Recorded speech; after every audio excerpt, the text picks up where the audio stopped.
You can't hide that type of stuff from your teammates. And I think you're right, Mark. Inside that clubhouse in Milwaukee, look, those guys know who he is better than we know who he is. I believe people can change. I don't know that he has changed, but I do believe people can change.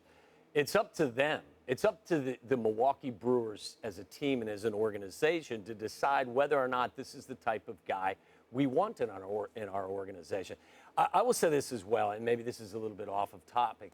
I can't believe in 2018, with the prevalence of social media, whether it's professional sports or it's corporate America, that these things still come to the forefront, that these are available.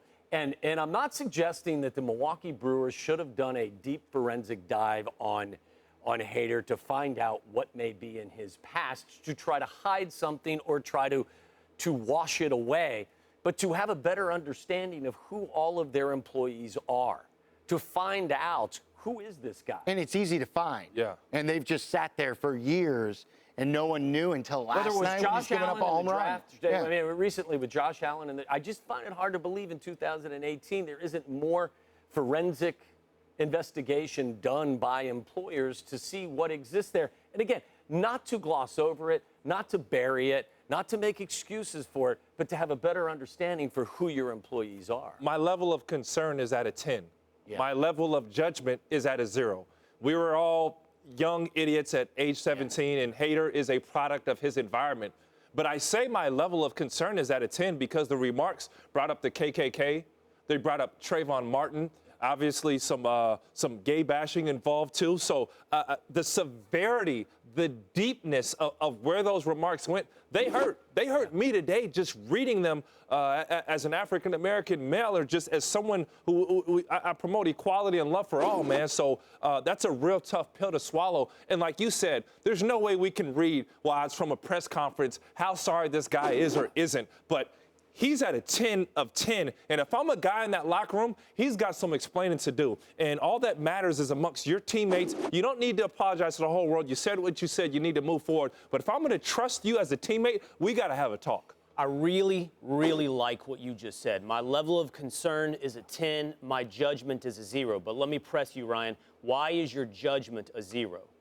I come from a place where there's a lot of gang activity, and we all have run out and said things and drug activity and said things and doing things. And at 17 years old, if I had a Twitter handle, there'd be some really irresponsible things on my Twitter handle. Does that represent the young man I am, the way that I was raised, the way that my mother and father and community taught me, my morals? No. But at 17 years old, you think you're cool. You're trying to fit in. And when I say a product of his environment, that's where he's from. That's what he's grown up around. And when you get out of your little old town, your little old shell from Ryan Hollins, get out of Pasadena, you see the rest of the world. You see how beautiful these people are. And I'll say this, if you hadn't had, and I'm not making an excuse, but until you've had full interactions with people of other race and colors and creeds, you really don't know what's out there. And you have that ignorance as a young man that you're following somebody. So I would hope and pray that those are not Josh Hader's words at 17 years old, but him following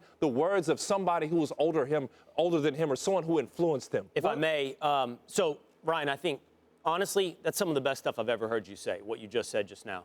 And I would say this, we don't want to, I know you guys don't want to, none of us want to gloss over the things that were in Josh Hader's Twitter feed. And truthfully, the stuff about Trayvon Martin, some were suggesting could have been Photoshopped. That part might not be real, but there was references to KKK, white power, the N-word, homophobic statements. Deep stuff. Not song lyrics, deep stuff. It covers, honestly, it covers all the bases on the worst stuff you can say.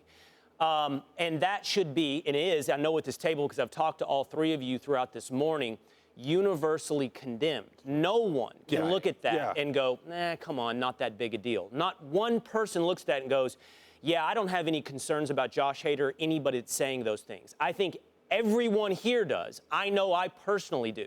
I think there's two ways and two buckets almost you have to analyze this. One is about Josh Hader and those statements and what I just said. The second is about us. And I truly believe, and Tom, you started to talk about this as well, we as media, even us as society, have to start asking real questions about the value, the insight, and the newsworthiness at looking at the statements of children. to be quite honest, from Josh Allen when it was going back to when somebody was 14 years old, Dante DiVincenzo, I believe it was going back to when he was 13 years old. This is when he's 17 years old, which is different. But to your point, Ryan, teenagers, look, there's no other way to do this than put it bluntly, are idiots.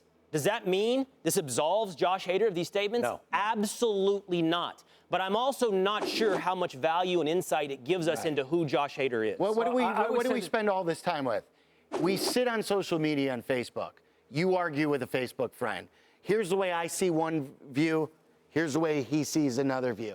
And we just argue and no one changes. We want people to change. We want to give them an opportunity to change for the better. If we're going to ostracize Josh Hader now and condemn him and suspend him, maybe he has changed. Maybe this is what we want, that now at 24, he's different than he's 17. Really quickly, Mark, you did say there should be consequences earlier. What kind of consequences? Face to face. That's a personal thing.